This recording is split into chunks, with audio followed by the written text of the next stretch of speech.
Hola amigos, ¿cómo están? Mi nombre es Pedro Blanco. Quizás me han visto en redes como Pedro Leco o Pedaleco. Soy pediatra, nefrólogo, y hoy, a petición de nuestros compañeros, vamos a hablar un poquito sobre algunos temas de pediatría que queremos recordar en aras de atender a comunidades, sobre todo si somos estudiantes, temas que tenemos que tener frescos, y algunos tips para tener más fácil la consulta pediátrica, ya que a veces es confuso. Muchas personas creen que ver niños es algo muy fácil, otros tienen miedo a los niños. Y en realidad el paciente pediátrico es sencillo, pero como todo paciente tiene posibilidad de complicarse, así que hay que tener cuidado y hacer un examen físico y una semiología adecuada. Vamos a ver un poquitico de semiología y vamos a ver algunas patologías importantes, ¿cierto? Ok.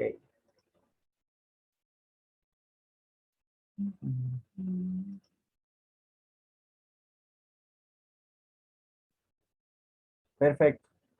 Entonces aquí tenemos un breve repaso acerca de la pediatría. Vamos a hablar primero de semiología. Hablando de semiología, bueno, antes que nada, la semiología del paciente pediátrico es muy parecida a la del adulto. Hay cambios importantes, más que todo por el desarrollo del niño tras el tiempo, y que examinar a un paciente en diferentes etapas de la vida puede cambiar hallazgos del examen físico. Esos son conocimientos que ya deben tener, así que aquí vamos a hacer un repaso muy básico acerca de eso para seguir. Siempre tengan en cuenta los cambios a nivel de las edades. Hay factores muy importantes en pediatría que debemos tener en cuenta. Por ejemplo, a nivel de la enfermedad respiratoria, tenemos que en el paciente lactante, neonato, incluso en la preescolar, vemos que la vía respiratoria es muy estrecha y fácilmente se puede colapsar por secreciones, ¿verdad? Esto es importante ya que a veces llegan muchos pacientes pequeños, muchos bebés, con dificultad respiratoria acentuada, pensamos que tienen una neumonía u otro proceso, y en realidad es que tienen una infección respiratoria alta, tienen mucha mucosidad y se les bloquean las vías nasales. Y hay que recordar que el lactante menor y el neonato son respiratorios nasales obligatorios. Por ejemplo, un adulto, un adolescente se le tapa la nariz por gripe y puede respirar por la boca, ¿verdad? Un bebé no. Por eso un bebé puede llegar ahogado en cianosis, con disnea, por moco en la nariz. Entonces, cuando te hagan un paciente que tiene dificultad respiratoria y tiene mucha rinorrea, hagan un lado nasal. Hagan la nasal y después lo revalúan. Muy importante. Tenemos que tener en cuenta que los neonatos tienen la respiración de Cheyne-Stokes. ¿Qué es esa respiración? Son respiraciones normales, seguidas de bradicnea y una pausa respiratoria, volviendo espontáneamente a la respiración normal. Tenemos que tener esto en cuenta, ya que puede haber una mala interpretación y pensar que es una patología. También hay que tener en cuenta la diferencia entre los niveles normales de frecuencia respiratoria entre grupos etarios, súper importante. Por ejemplo, el neonato tiene que tener una respiración que va de 40 hasta 60 respiraciones por minuto. Vemos que progresivamente va disminuyendo hasta que el adolescente tiene una frecuencia respiratoria igual al adulto. Entonces es importante porque si ustedes reportan que un neonato tiene frecuencia respiratoria de 20, es un paciente que está muy mal. O sea, probablemente un paro respiratorio. Ahora, si tú me dices a mí que un neonato tiene una frecuencia respiratoria de 40, está normal. Si me dices que un escolar tiene 40 respiratorias, algo está alterado. De ahí la importancia de medir la frecuencia respiratoria. Otro signo muy importante en pediatría, la tos. Siempre vienen por tos, ¿verdad? Entonces hay que referir, generalmente los niños no tienen expectoración, así que la tos casi siempre es seca. Siempre tienen tos con rinorrea, generalmente, ¿cierto? Hay que preguntar si hay fiebre, con esa tos, si hay signos de dificultad respiratoria, como son signos de tiraje, tiraje intercostal, supraclavicular, subcostal, alveolar nasal. Y en pediatría es súper importante el patrón de la tos. ¿Cómo es la tos? Tenemos dos patrones de tos importantes. La tos quintosa, que es propia de la tosferina, es un coqueluche. Esa tos quintosa, estos son accesos en golpes seguidos, sin pausas respiratorias entre los mismos, seguida de un estirado respiratorio o gallo inspiratorio. O sea, el paciente tose y después respira. Esta tos es propia del coqueluche. Y tenemos la tos en estacato, que es propia de coqueluchoide y otras infecciones respiratorias, que es en accesos, pero hay inspiración entre cada golpe de tos. ¿Sabes? Así, estas dos es diferente y nos a diferenciar dos entidades diferentes. Queremos preguntar además, un paciente con tosferina o coqueluchoide, los golpes de tos, porque no es lo mismo tener 5 golpes de tos a tener 80 golpes de tos. Según la frecuencia y el número de golpes de tos, puede ser un criterio de ingreso. Otra característica de la tos ruborosidante, pone rojo al paciente, lo pone morado, ya sea anosante o emetizante. Son factores que nos ayudan a pensar en la severidad de la patología, sea coqueluchoide o coqueluche, catalogarlos y llevarlos a nuestro tratamiento. Y la disnea, bueno, la presencia que en los adultos tiene subjetivo, sin embargo en el niño va a ser algo más, ya que el niño no se manifiesta de manera adecuada, hay que hacer una evaluación precisa. ¿Qué vemos en el niño con disnea?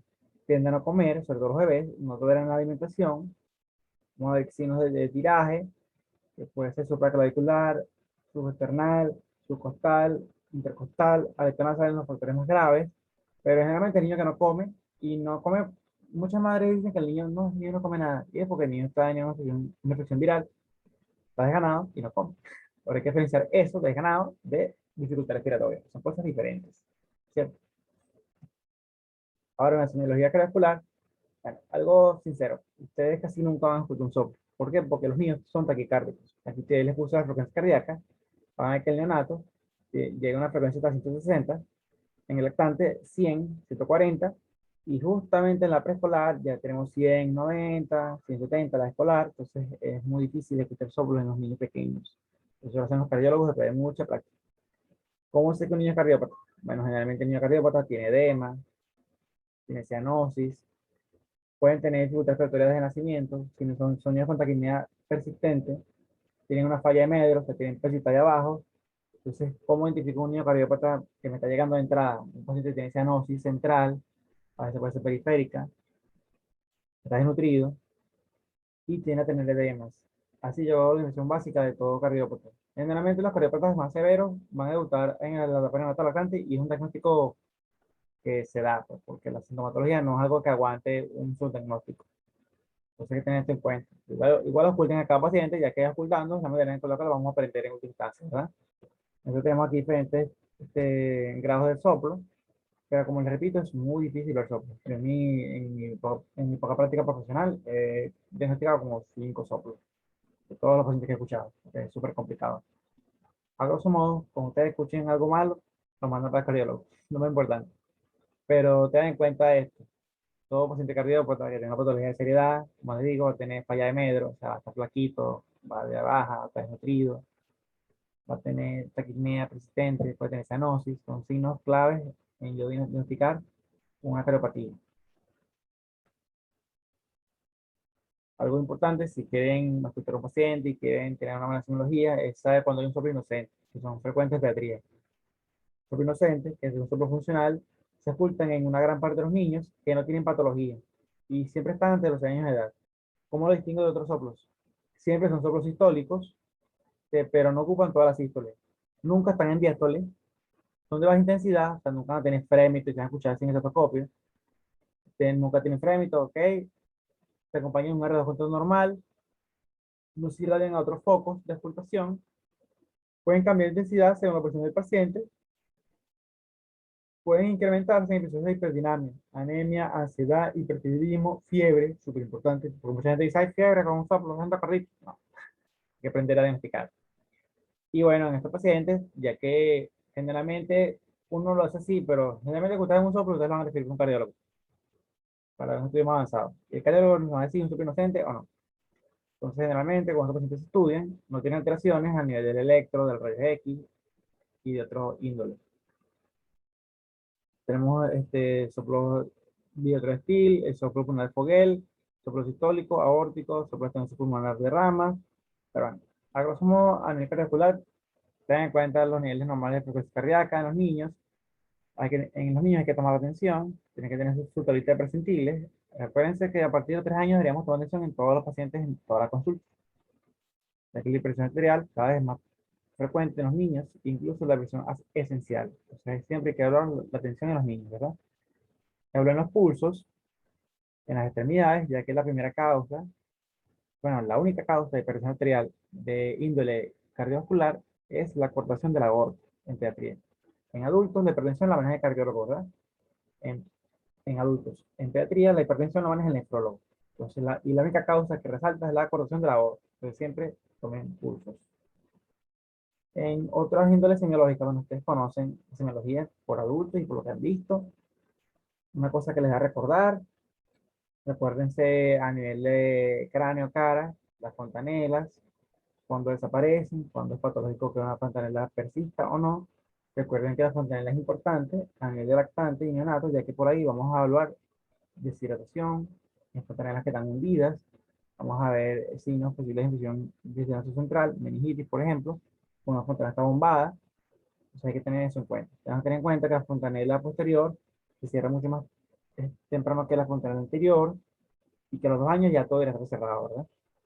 Acuérdense que cuando estamos con su teño sano, algo importante es medir la circunferencia cefálica, ya que pueden haber unas alteraciones, pero bueno, eso es como control de niños sanos. Pero la semiología es muy parecida a los adultos. Recuerden, por ejemplo, genitales en varones, que tenemos siempre que evaluar genitales en niños, a veces por pudor o por pena, no los hablamos, siempre hay que verlos. Recuerden, en niños es súper importante evaluar que estén los dos testículos en las bolsas escrotales, ya que es muy frecuente la clitorquidia. Hay mucha ignorancia y las madres no reconocen cuando un bebé no tiene los testículos en la bolsa escrotal. Y mientras más tardamos en correr la clitorquidia, es peor. También tenemos que evaluar la paciente de fimosis en el del pene. En las niñas hay que ver si hay cineques vulvares, que son como uniones entre la vulva, que no permiten que abra de manera adecuada. Es una complicación, ya que la predispone a infecciones urinarias, por ejemplo. Entonces siempre van a en niños. En general, en semiología, con los conocimientos de la carrera de tercero o cuarto año, ya deberían saber manejarse con un niño. Recuérdense más que todo la diferencia en los signos vitales y les irá bien. Ahora vamos a hablar de una patología súper importante y súper frecuente. Vamos rápido porque creo que no tengo tanto tiempo. La diarrea. Bueno, la diarrea, depresiones frecuentes, con cambio de consistencia en los niños, es una enfermedad sumamente frecuente, sumamente peligrosa. Los niños se pueden morir de diarrea. Diarrea aguda es aquella que dura menos de 14 días. Generalmente son cuadros autolimitados, benignos. Recuerden que la gran mayoría son virales y muy pocas son bacterianas o parasitarias. Diarrea sanguinolenta, que es la disentería, es un cuadro un poquitico más severo. La diarrea persistente dura más de 14 días. En pacientes agudos, o sea, con diarrea aguda, la complicación es la deshidratación. En pacientes en los que la diarrea es más crónica, la complicación es la desnutrición. Cuando un paciente llega con diarrea, hay que preguntar cuánto tiempo tiene la diarrea, de cuántos días la tiene, cuánto es ese por día, porque la mamá dice, no, la ha hecho demasiado, no aguanta, y todo, señora, ha hecho 5, 10, 20 veces, porque no saben, tienen que saber eso. Si hay sangre en las heces, si un bebé usa pañal, si las heces desbordan el pañal, o si no desbordan el pañal, si se acompaña de vómitos, si hay tolerancia al vía oral, si tiene fiebre u otro signo de infección, que el paciente ha comido antes de la enfermedad. Generalmente hay una transición alimentaria, en muchas oportunidades. Si el paciente que le han dado durante la diarrea es súper importante.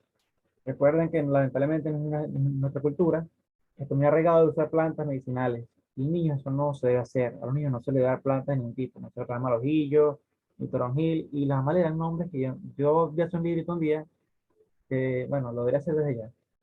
Para escribir cada nombre insólito que me nombran. Me han nombrado hojita de acetaminofén, me han nombrado zapallito, toronjito, o sea, unas plantas que yo no tengo ni idea de qué son. Pero no recuerden que los niños no pueden tomar plantas. Y también tenemos una mala idea, que es muy cultural venezolana, Pepsi con limón, Gatorade y otras cosas, eso no se debe tomar. Ya vamos a ver qué se debe tomar, pero eso hay que eliminarlo de las mentes de las madres y las abuelas. ¿Ok? Y otros medicamentos que el niño ya puede tomar. Ok, bueno, en pediatría, si ustedes no saben los planes de hidratación, no saben nada. Es algo que tenemos que saber a juro, cómo hidratar a un paciente que está deshidratado y cómo reconocer el grado de deshidratación que puede tener. Entonces, que nosotros vemos un paciente, vemos en los ojos, vemos si hay lágrimas, vemos cómo está la boca y la lengua, la mucosa oral, vemos si hay sed. Entonces, en un paciente que está en buenas condiciones, el ojo está normal, no hay ningún tipo de defecto. En un paciente que está con un grado de deshidratación, el ojo está hundido, o sea, está como para adentro. Y en pacientes que están graves, el ojo está muy hundido y seco. En un paciente que está normal, está llorando. Si usted ve un bebé con diarrea que está llorando, se ve, está bien. Ahora, cuando no hay lágrimas, ya podemos hablar de deshidratación moderada o severa. En boca o lengua vemos la mucosa oral, vemos la saliva. Si vemos una mucosa oral húmeda con saliva, ese niño está probablemente en una deshidratación leve. Si la mucosa oral está con saliva filante, como hilitos, ya hay un grado de deshidratación. Y si no hay salida, está seca, está un paciente que está grave. La sed, un paciente que no está deshidratado o tiene una situación leve, toma agua por voluntad propia, o sea, no tiene necesidad de tomar agua. Cuando hay sed y avidez por tomar agua, ya hay deshidratación, ¿cierto? Y bueno, un niño que está muy mal, que no va a tomar agua, porque está muy deshidratado. Esos son dos extremos. ¿Qué signo buscar? El signo de pliegue, ustedes ya lo conocen, ¿verdad? Agarramos la mano generalmente, agarramos aquí, y aquí vemos el tiempo que tarda la piel en recomponerse. Este signo es variable en pediatría, ya que hay niños desnutridos que lamentablemente abundan.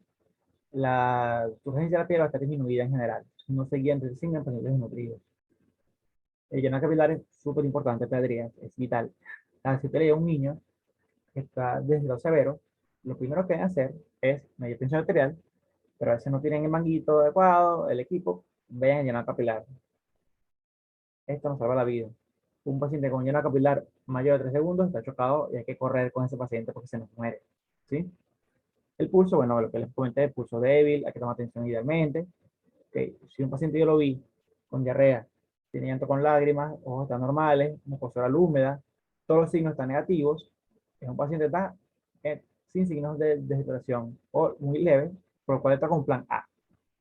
Si un paciente tiene llanto sin lágrimas, puede tener los ojos hundidos, mucosa oral afilante, puede tener signo de pliegue levemente positivo, el llenado capilar sigue menor de 3 segundos, es un paciente que tiene un grado de deshidratación, puede ser moderada, y va para un plan B. Ahora, si hay un niño o hundido, no llora, pues está con, con cierta letargia, somnolencia, con poca respuesta a estímulos, vamos a ir a un síndrome de pliegue positivo, el llenado capilar está en 3 segundos, está en situación severa, y va para un plan C. Es suero oral. Bueno, tenemos mucho suero oral en la farmacia, tenemos el Reyorsol, que es el que estamos más abundante en estos momentos, tenemos Pedialite, Oralite, diferentes marcas. Vamos a ver que predomina la composición de sodio, cloro y glucosa, ¿verdad? Tiene una moralidad en 1631. Tenemos que tener en cuenta que en pacientes desnutridos, este suero puede ser dañino, ya que es muy hipertónico. Y bueno, ha habido muchos cambios con respecto a la hidratación oral. Por ejemplo, ahorita se tiene mucho miedo a la sobrehidratación y edemas, sobre todo en desnutridos, ya que ahorita lo vamos a ver, una expansión de volumen excesiva en un paciente desnutrido puede conllevar a insuficiencia cardíaca, con el nuevo pulmón y otras complicaciones. Entonces, no debemos sobretratar a los pacientes. Y recuerden que siempre la vía ideal para revertir es la vía oral. Entonces, en desnutridos no nos conviene mucho usar los sueros tradicionales. Hay un suero que se llama Resomal, que tiene las moralidades reducidas, de ahí sus palabras. Van a ver que disminuye la concentración de sodio, disminuye la concentración de glucosa y tiene una moralidad mucho menor. Entonces, en pacientes nutridos, idealmente deberíamos usar Resomal. Pero estamos en Venezuela, Pedro, sí. Generalmente ustedes han tenido los solicitos del gobierno, ¿verdad? Que son los solicitos oral. Eso se diluye en un litro de agua. Los pacientes que están desnutridos pueden diluir el sobre en 2 litros de agua. Y ahí si tienen un resomal, que puede resolver el problema mientras tanto.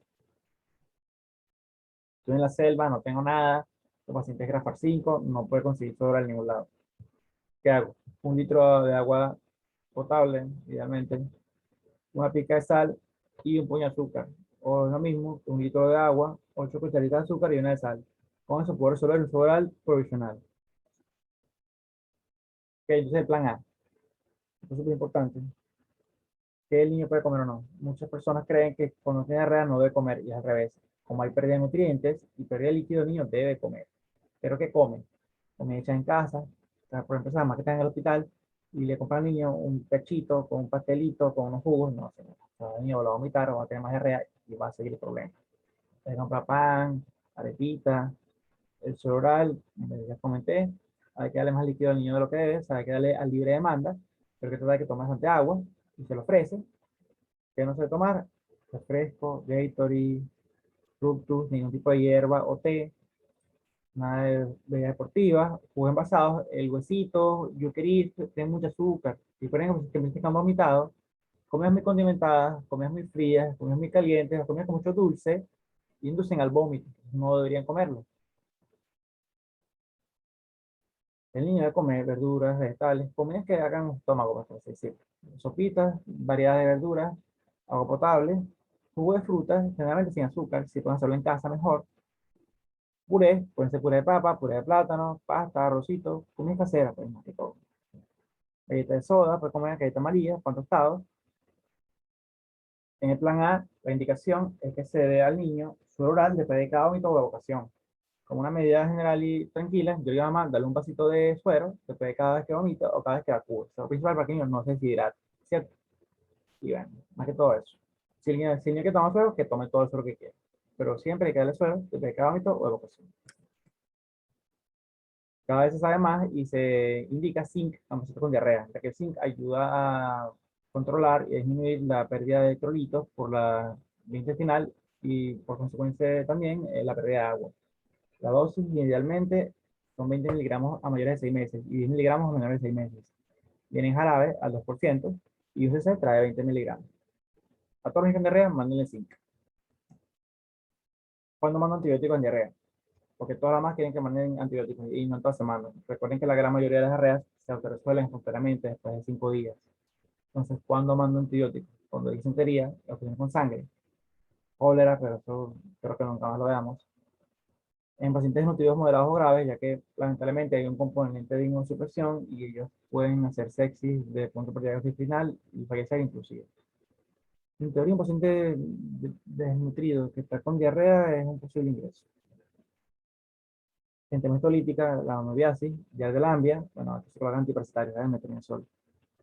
O cuando la diarrea se acompaña de otra infección o un paciente inmunosuprimido, un paciente oncológico o con VIH. Cuando es disentería, diarrea con sangre, pensamos en E. coli, en otras bacterias, los cuales estoy ahorita recordando, Shigella. Entonces se indica, bueno, más que todo gram negativos, bacterias gram negativas no fermentadoras. Ceftriaxone o Sedax, cefixima, Longacef, en un paciente que está hospitalizado, cefotaxime o cetraxone, ¿verdad? O sea, cefalproinas de tercera generación, ya que tiene acción sobre gram negativos, ya que los gram negativos son los que provocan la diarrea. En amibiasis se indica metronidazol, flegil, igual en yardiasis. Y bueno, la nitroxapenida es un antiparasitario que abarca también el mito. Entonces se puede dar como el Selectan, pues. Que nuestro paciente con deshidratación moderada, que tiene signos de deshidratación, ha visto un plan B. El plan B se debe hacer bajo vigilancia del médico. O sea, este paciente idealmente está en observación, o sea, no que está en su casa. Entonces lo mantienen en la emergencia, se titula una silla, mientras le colocan su oral. Entonces, ¿cómo se debe reponer las pérdidas? Ya que él está deshidratado y tiene pérdidas ya establecidas, hay que hacer una reposición de líquidos que son 100 cc por kilo en 4 horas. Para nosotros, 100 cc por el peso del paciente, eso lo dividimos entre 4. Esa edición la hace entre 4 para ver la cantidad de líneas de suero cada 15 minutos. Y bueno, si el niño tiene más sed, se le da más suero. Pero generalmente es así como está en la foto. Se le pican a la madre, le dan una jeringa y la madre le va al niño cada 15 minutos al oral. Obviamente, el niño se debe evaluar en cada hora del plan para verificar si ha empeorado y amerita otras medidas o si ha mejorado. Esto casi nunca lo van a hacer, pero me pareció divertido para que lo sepan. La gastroclisis. La gastroclisis es la administración de suero oral a través de una sonda nasogástrica, que va directamente al estómago. Generalmente se usan pacientes que están con intolerancia vía oral, pero bueno, en realidad, si está intolerante vía oral, lo más probable es que amerite una hidratación venosa, pero bueno. Entonces se reserva en pacientes que están que no se puede conseguir exceso venoso. A veces hay pacientes muy deshidratados que, aunque la idea es colocar la difusión endovenosa, no se conseguiría y se coloca la gastroclisis. Para esto usamos frascos de suero, o sea, de suero fisiológico que esté limpio, obviamente, vacío. Se llena con suero oral, se conecta al macrogotero y del macrogotero vamos a conectar con una llave de la sonda nasogástrica. Y ahí va el paciente. Vamos a calcular nuestra corrección y los goteos son 5 gotas por kilo. Generalmente se coloca los primeros 30 minutos y si vemos que no hay disfunción abdominal, se puede incrementar a 10 gotas por kilo. Vemos que es un fracaso de la gastroclisis si el paciente tiene aumento de presión abdominal progresiva durante su administración. En tal caso, deberíamos ir a la vía endovenosa. Este es el típico niño que llega con la mamá a las 2 de la mañana, embotadito, con toallitas en las sábanas, el niño está así. Vean cómo está, ojos hundidos, dientes sin lágrimas. Esa facies como inexpresiva y la poca reacción de estímulos este niño está grave. Tiene probablemente una situación grave. El cine pliegue probablemente está positivo, entonces hay que correr con él. Ha cambiado un poco cómo se indica el plan C. En mi época de joven era en 3 horas, eran 50-60 la primera hora y 25-25 las segundas 2 horas. Eso habrá cambiado. Ahora se establece que tiene dos fases, el plan C. La fase uno son 30 cc por kilo en media hora en mayores de un año. Se prolonga a un año, se prolonga a una hora en menores de un año. Esto es por lo que les expliqué que ahora se tiene mucho más miedo en cuanto a la expansión de volumen en pacientes pediátricos en general y el dado riesgo de ICC o de nuevo pulmón. Entonces, en menores de un año se hace en una hora y en mayores de un año 30 cc por kilo en 30 minutos. Si hay shock, shock quiere decir que la tensión no censa, o sea, se hipotensa el paciente, hay una temperatura mayor de 3 segundos, hay estrés tal, está chocado el paciente. Entonces, ahí hay que hacer expansiones. Es 20 cc por kilo. Algo importante, se han hecho múltiples estudios para hacer qué suero es el más adecuado para regar a los pacientes y hasta ahora la solución fisiológica es la mejor. Idealmente en pediatría no se usa la solución fisiológica y tiene algunos problemas que veremos en otra clase si quieren, pero hasta ahora lamentablemente esa es la única que no funciona. También se puede usar Ringer, Ringer 09. Bueno, en un paciente que queda chocado hay que expandirlo. 20 cc por kilo está. Después colocamos con jeringa usted mismo o con la enfermera para reponer la volemia y que sea el shock. Se pueden colocar hasta 3 expansiones seguidas. Si después de 3 expansiones el niño no responde, o hay shock séptico o hay otra patología. Generalmente va a colocar albúmina o vasopresores ya de una vez. Son letras muy graves. Con 3 expansiones debería mejorar. Bueno, nuestro niño pasó a la fase uno. La fase 2 consiste en reponer 70 cc por kilo en 2 horas y 30 minutos en mayores de un año. Si el paciente es lactante menor, se va a hacer en 5 horas esta reposición. Como van a ver, se mantiene la misma cantidad de líquido que el plan original, 6 cc por kilo en reposición. Sin embargo, este plan ya dura 3 horas o hasta 6 horas en pacientes más pequeños. Y bueno, sin este trayecto, vemos que el paciente ha mejorado, tiene un estado neurológico bien, podemos iniciar la vía oral. Siempre se inicia la vía oral, no se debe contraindicar. Ok, bueno, en el desnutrido, como les comenté, un paciente particular, hay que tener mucho cuidado, ya que estos pacientes generalmente tienen ojos hundidos de por sí, tienen signo de pliegue positivo, pueden tener la mucosa oral seca sin estar deshidratados. Entonces, son muy sutiles los signos de deshidratación, lamentablemente. ¿Cómo sé que un paciente desnutrido está deshidratado? Generalmente hay poca respuesta a estímulos, disminución del estado neurológico, pues hay somnolencia, letargo, hay oligoanuria, un paciente que no está orinando, y está hipotenso. Así o sea que el paciente está deshidratado. Lamentablemente, desnutrido está normal o está chocado prácticamente. Entonces hay que correr. Recuerden que en desnutridos se usa Resomal idealmente y el plan de rehidratación va de 70 a 106 kHz y en 12 horas. O sea, es un tiempo considerable en comparación a los otros pacientes. Primero, inicio 5 cc por kilo cada 30 minutos durante 2 horas por vía oral o sonora nasogástrica. Después puedo incrementar esta cantidad de 5 a 10 durante 4 a 10 horas. Y bueno, esta cantidad va a ser variable si el niño tiene más vómitos, más diarrea o se mejora. Y bueno, si el niño tiene buena tolerancia oral y un estado neurológico, puedo darle comida en este trayecto de tiempo. Listo, diarrea. Otra patología súper frecuente, el asma. El asma es el pan de cada día en pediatría y tenemos que saber cómo tratar una crisis asmática, ya que eso las llega demasiado. Entonces, cuando un paciente llega asmático, tengo que preguntar de cuándo está trancado, qué medicamentos le ha dado antes para el asma, si él usa tratamiento de mantenimiento, enfermedades asociadas, si tiene alguna otra patología. Y bueno, cuando el paciente llega a un centro un poquito más avanzado, cuando hay una crisis grave, cuando hay complicaciones tipo neumotórax, insuficiencia respiratoria, el paciente tiene patología de riesgo o el paciente no responde al tratamiento. Entonces, ustedes pueden tratar en la red primaria, en el ambulatorio, asma leve y moderada, pero la severa, refiéranla, porque eso se les puede complicar y eso es un problema. Bueno, ustedes saben esto ya, porque ustedes son más que yo, saben, eso lo saben desde el tercer año. Saben que en el asma el proceso inmunológico, hay un estímulo que son alérgenos inhalados, infecciones virales, el humo del tabaco, algunos medicamentos, el aire frío, el ejercicio. Esto conlleva a que se activen las células inflamatorias, que son los mastocitos, los eosinófilos o linfocitos. Estos producen diversos mediadores de inflamación, como son histamina, interleuquina, etcétera. Estos inducen cambios en la vía aérea, con inflamación, edema mucosa, secreciones excesivas y broncoconstricción, lo que conlleva a que se obstruya la vía aérea. Ok, esta lámina se colió, no la veo. Para el resto de los pacientes, ¿qué debemos hacer? Usen la escala de Wood. La escala de Wood es como una síntesis, es un resumen de todo lo que vemos en estos pacientes. Hay sibilancias en el asma, es lo que la define prácticamente, ¿verdad? Tiraje, hay generalmente taquipnea, taquicardia, y tiene que la entrada de aire y la cianosis. Entonces, tiene 4 grados, del 0 al 3. Se ven que conforme avanza la gravedad del asma, los sibilantes van a estar en inspiración e expiración. El tiraje no hay en crisis más leve, y en la crisis más severa van a ver que hay más de 2 grupos afectados de tiraje, o sea, tiraje intercostal, supraclavicular, suprasternal, nasal.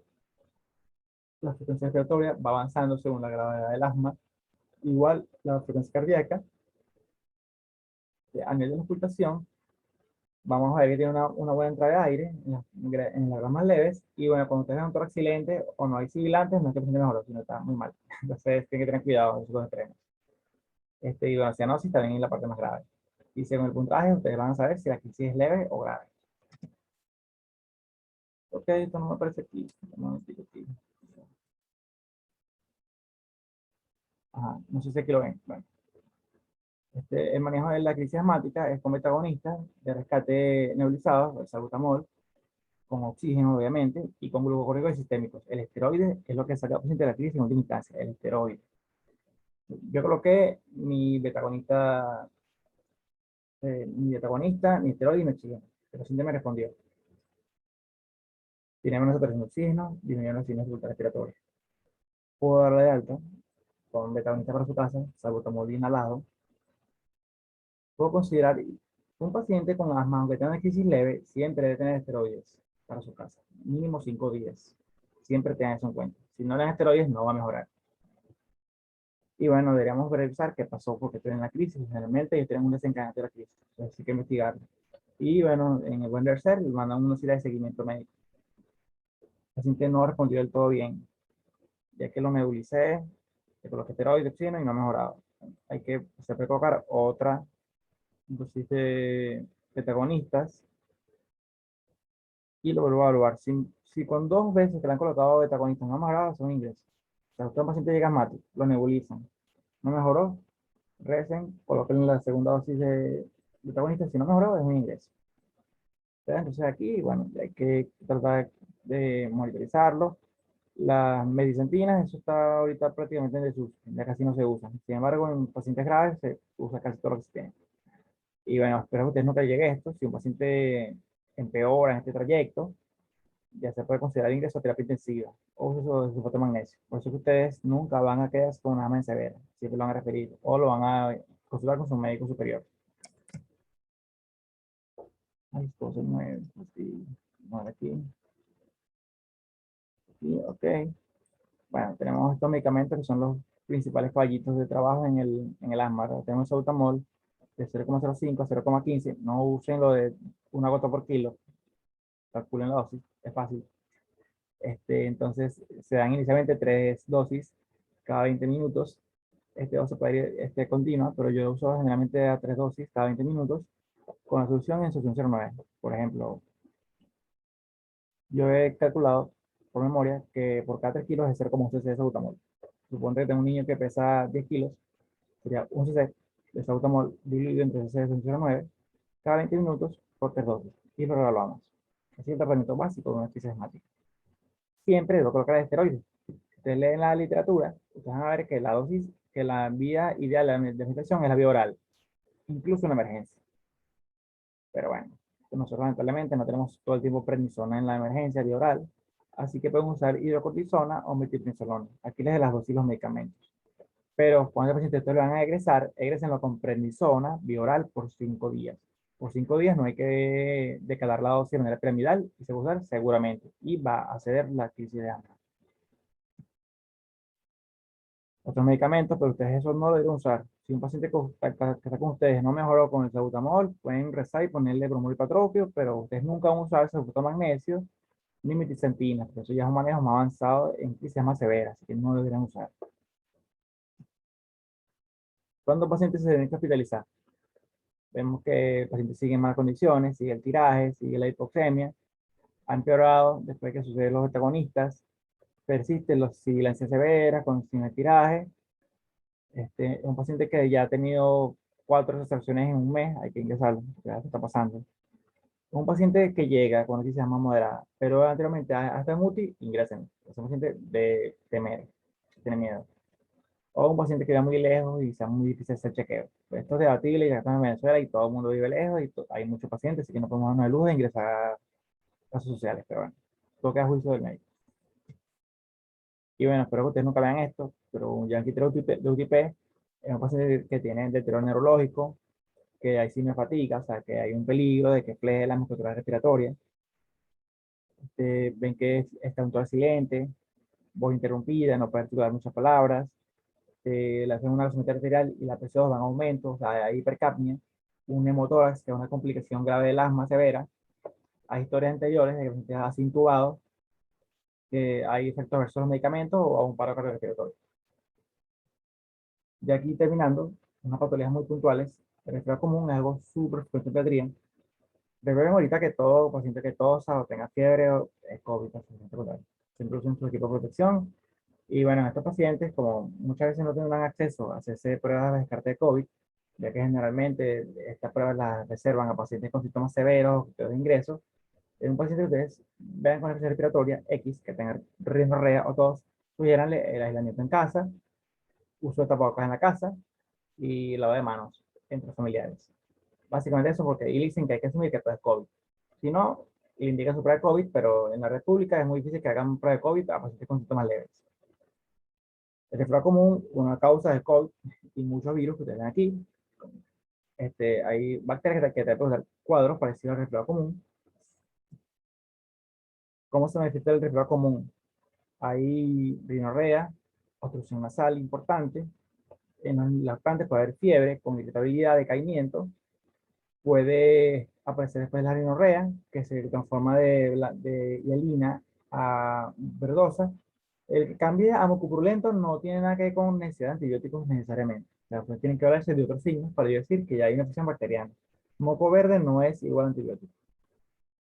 Y bueno, mientras más pequeño el niño, puede haber signos respiratoria o la obstrucción de vía aérea. Eso fue lo que les dije mucho antes. Entonces, un bebé puede haber con disnea franca, con un resfriado común. Y todo lo que tiene que hacer es hacer los nasales. ¿Okay? Puede haber cierto grado de diarrea en el resfriado común. Van a haber exámenes físicos con gestión faríngea, de coriza. Los síntomas generalmente son autolimitados y al cuarto o quinto día están mejorando. ¿Ok? Y bueno, ya los niños más grandecitos tienen un menor grado de fiebre y mejoran ahí mismo. La faringitis estreptocóxica, la pineomidalitis. Bueno, esto es algo súper frecuente y te van a ver que a todo niño con amigdalitis le quieren poner antibióticos cuando no es así. Generalmente, cuando es faringitis estreptocóxica, hay fiebre brusca, de inicio brusco, hay dolor, odinofagia y disfagia variable, puede haber dolor de cabeza, mialgias, dolor abdominal. Acuérdense que un diagnóstico diferencial de la apendicitis es la periomidalitis. Interesante. En la boca van a ver eritema difuso, signos clásicos que dicen que todo es una periomidalitis bacteriana, que es petequias. Eso es algo, si lo ven, manden los antibióticos. Eso sí, hay importancia ahí. Pueden haber adenopatías cervicales, las petequias que ya les comenté. ¿Cómo trato la amigdalitis? La forma más sencilla es la que no le gusta a los niños, pues, con la ancetacil, ¿verdad? Es súper sencillo. En menores de 12 años, 600.000 unidades y mayores, 1.200.000 unidades. Otros tratamientos son cifaroxilo, la amoxicilina, y en pacientes alérgicos a la penicilina, con macrólidos. Una causa importante de faringitis viral es la enfermedad del beso, la mononucleosis infecciosa, ¿verdad? Esta causa fiebre, malestar general, amígdalas muy inflamadas, que puede tener exudados, hasta pus, por un virus. Puede haber hepatomegalia, esplenomegalia, y adenopatías bilaterales. O sea, hay faringitis, adenomegalias y rash. Esa es la tirada de la mononucleosis. Ok. Esta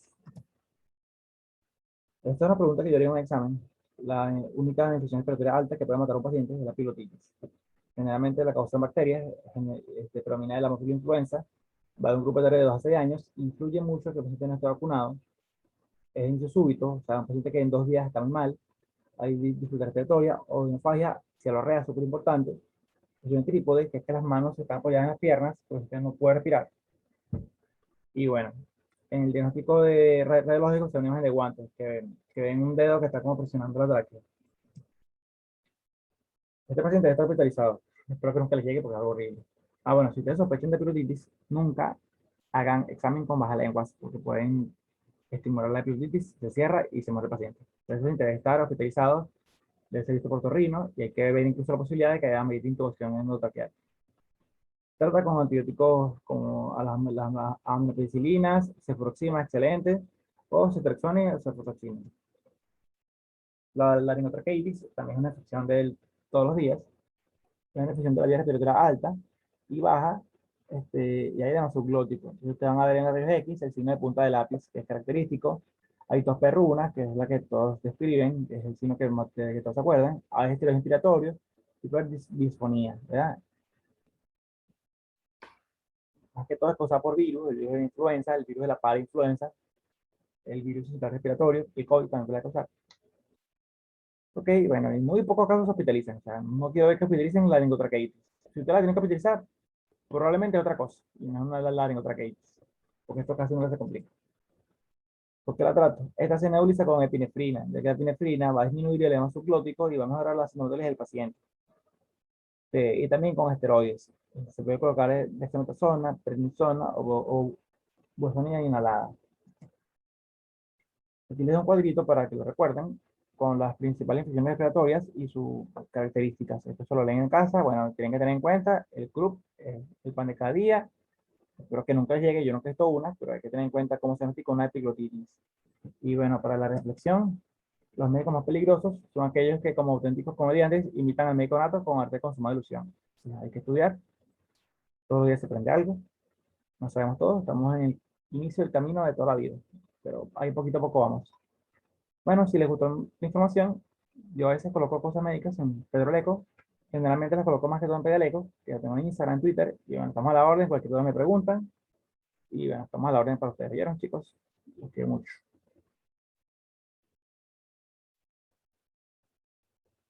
Hasta luego, se me cuidan.